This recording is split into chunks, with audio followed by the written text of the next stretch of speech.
Good morning or evening or afternoon, comrades, and today I think it's gonna be a partially technical vlog because probably the title of this video already suggests we're gonna put the cage in the up. We're also gonna put the cat on the catalytic converter, not an animal cat, haha, first bad joke of today, on Bambi or E36 of Diana, because if you may remember last time we tried to put it on German plates to go through TUV or MOT or technical inspection to put it on German plates, registered in Germany. One of the few things that the car was, I should say, that didn't go through technical inspection was the fact that apparently it doesn't have catalytic converter. We ordered one, it's actually in the basement, that's the reason why I was there in the first place. But in here is the gasket, so there is that. And since I haven't vlogged for, well, traditionally vlog, we had the summit videos that you all guys enjoy, but I'm gonna just run you through a couple of updates, what's gonna happen in the next couple of weeks, and also some bigger plans, what's planned for this year, not next year because we're already in 2018. Here are new brake discs that are also for the E36 of Diana that have been delivered by Freddy from Special Brakes. Thank you very much. Last time I ordered the brake sets for Diana, the rear discs weren't in stock, so he just came and dropped them off here. We're gonna install the brakes probably maybe somewhere next week once the car has passed technical inspection. We just don't want to risk the fact that it's like, for example, the brake performance will not be great because it's going to be fresh set of discs, which sometimes happens. I mean, for example, a bit windy. For example, like my old race car, the 705 horsepower, which I got on license plates, when we had the brake test, the car didn't pass the brake test because the brakes weren't warm. So the engineer or the inspector said, well, unfortunately your brakes aren't again. Like, give me a second. I went around the block, warmed up the brakes, and then I had a new record on the most awesome brake performance they ever witnessed in the garage. So just a fun story. So something like that can happen. That's why, again, we just want to make sure that we only change the things that are required, and after that obviously we're going to get the TUV approval for all the parts. And all the German audience, they saw the red paper sticking out the brake disc box. This means that it is actually proof you have ABE. That means you can actually install it, and it's all fine. Now, a couple of updates like promised. So this is just a temporary up until the Bambi is running. Bambi is the E36 of Diana, so hopefully next week this car can go away and we can start driving the E36.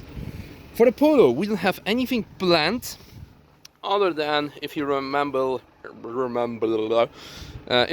like a couple of last weeks of 2017, we plan to change the discs for stop tech discs and then test them on the racetrack of Zolder. This is something that will happen, and meanwhile we have received the proper size discs for the Polo, and those will be installed somewhere next couple of days, maybe even this week. And then next week we're going to the racetrack of Zolder.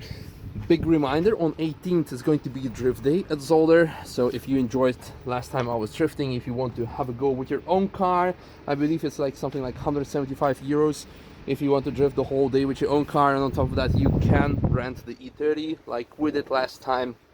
Share it with your friends and have a blast.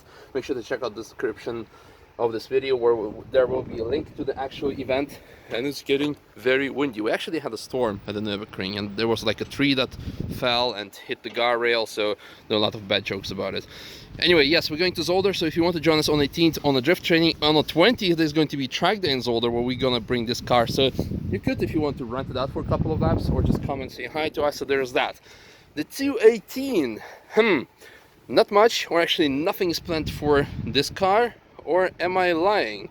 I think we have actually I really need to get back in the rhythm. I think we ordered a set of JRZ suspension for the car. Yep, the very entry-level one, because in combination with semi-slicks, this car is just like very movie wobbly on stock suspension. Now the M2, probably the last thing that you heard from us is that it's gonna get lots of upgrades. It already has the JRZ RS Pro suspension, but we wanted to order the cage and the seats and upgrade the brakes. Other discs is gonna still get the Guerrilla exhaust, but the last couple of days we decided that this car gonna stay as it is. So with JRZ RS Pro suspension, the Pilot Sport Cup 2 tires will be replaced for PS4S or another equivalent. We're right now working out on a deal with tire manufacturer, tire supplier for next year, so maybe there's going to be something happening. But why we're not going to install the seats and the cage? Well, the reason for that is the car which is not here today is the M4, which is getting the Gorilla exhaust upgrade. We decided that if both cars are going to have the similar level, they're going to be in the same price range, and then we have a huge hole between the M2, which is under the M4, and the GT86. So with the upgrades, this car would be 1,799 euros for 12 laps, and the GT86 is 999. So there's a gap of 800 euros between them, which is quite a lot. So we're gonna lower the price, leave it as it is.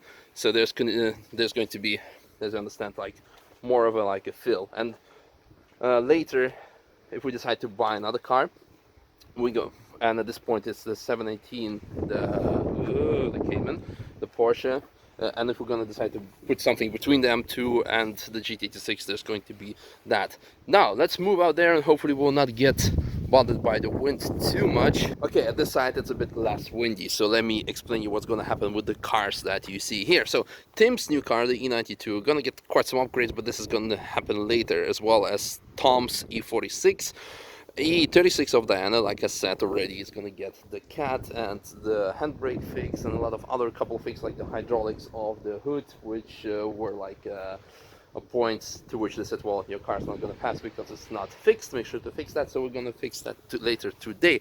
Then a lot of new audience as well has been asking what's up with this E90 M3. For the day one audience from last year, you may know, let me just stand here in the corner because it's less windy here. Yep. You may remember this is actually Daniel's old car, and if you're not day one audience, then yeah, you can either go back, but I'm not gonna like tell you the whole story about this car.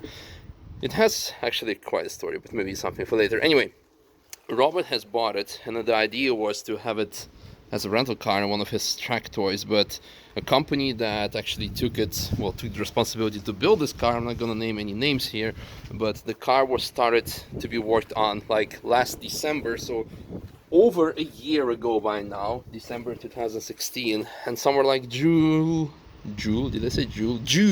or July, we got, maybe even late August, we got this car back like this.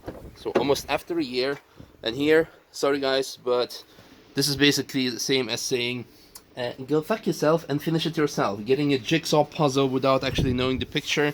So we need to find out how it is. Luckily we have Tim on board, who is the BMW guy, so he'll be able to fix it.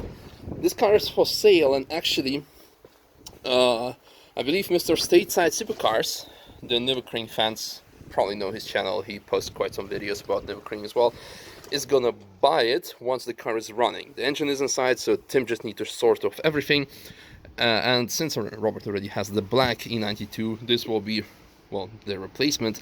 And actually, I'm not sure if I'm not gonna go into details, but actually one of Robert's ideas is to have the full M3 collection. So E30, E36, which he has been scouting for yesterday. So if you follow like Apex Instagram and you saw something on the story, you may know what we were talking about.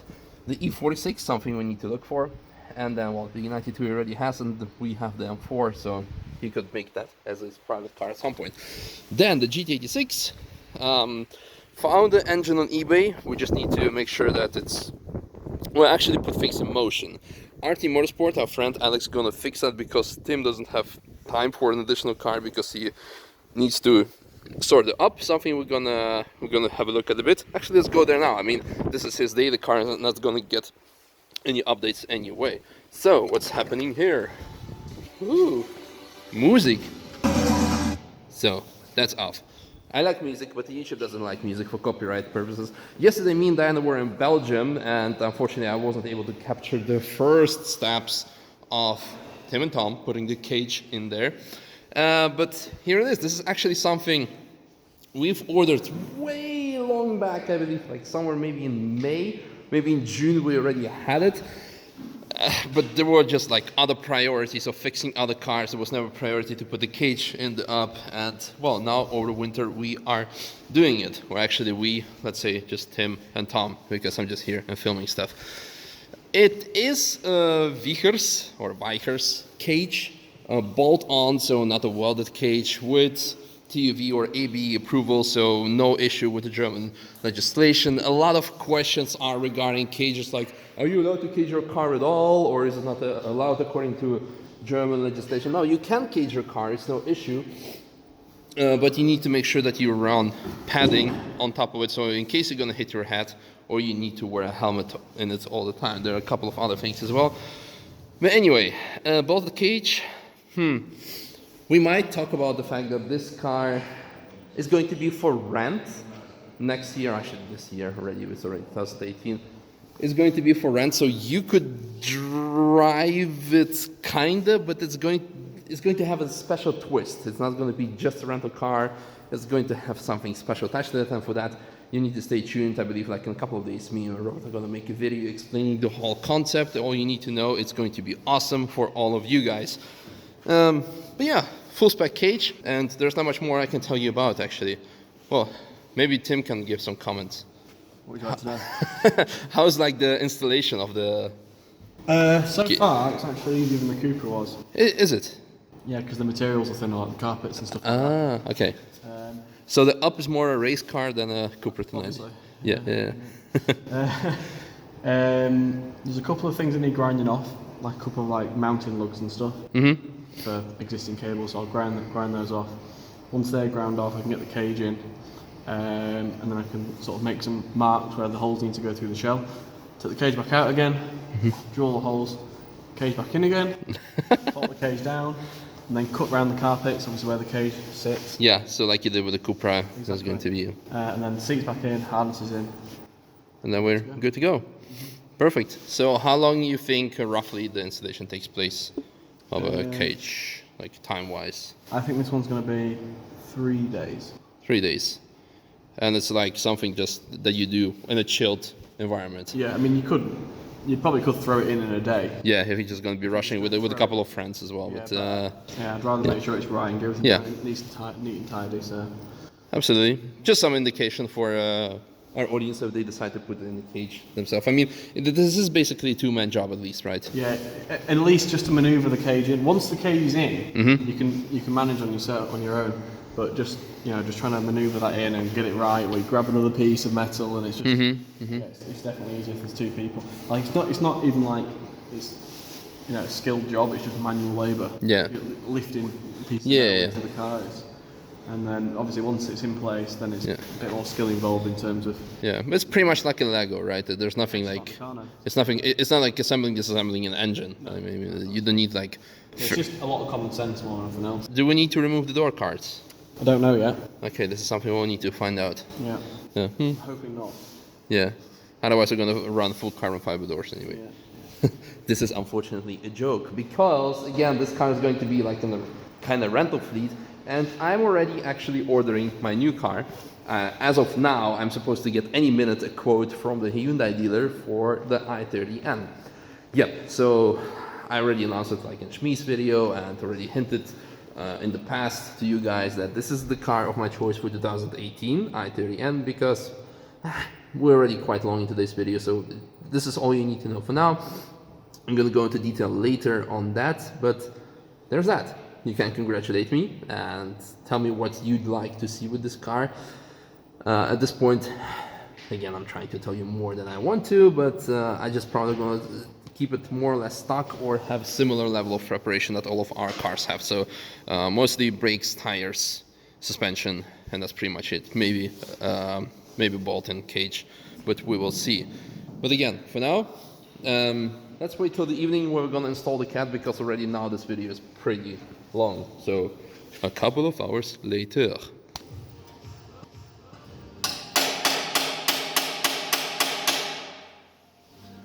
Hey Diana. No.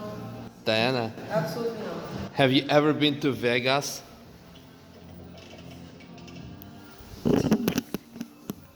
My gimbal even died from this. Phone's like, I'm out. This is it. There's that then. Right, when I'm going to do that one, it's going to drop if it's undone there. So someone wants to put some weight up there. Yeah. I'll do that. I'm also being useful, right? Yeah, in fact no, you'd be more useful here. Because this is the bit that's going to fall. Well, then that not? No, this bit shouldn't. Well, it's not connected. It's got a mount there, a hanger. There you go. Wonder if we can see in there where the cat should be. It's still in there. Is it? Yeah. It's probably just burnt out.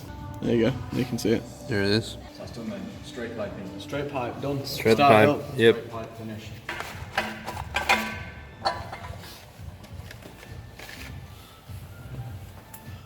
And a little while later, the new cat is installed, and from today's video we can conclude that you only need 2 people to install a cage in an up and 4 people to put a cat on a BMW. This is obviously a joke for all the people who need explanation of jokes and sarcasm. You can also do it probably all by yourself, but a second pair of hands is always handy. Handy. Handy. I didn't even know that. Well, it's probably your influence next to me. Yeah. Tomorrow we're gonna try to finish this car with all the small bits that we didn't manage to do today. But I want to say thank you for watching today's video. I hope you know what's gonna happen in the next couple of weeks, days. And yeah, stay tuned to see if that car finally gonna get German license plates and we can start driving. And by the way, apparently the sub-zero temperatures are very bad for stickers because yeah, why else did they fall off? Anyway, thanks for watching. See you guys tomorrow. Bye. Diana is not impressed.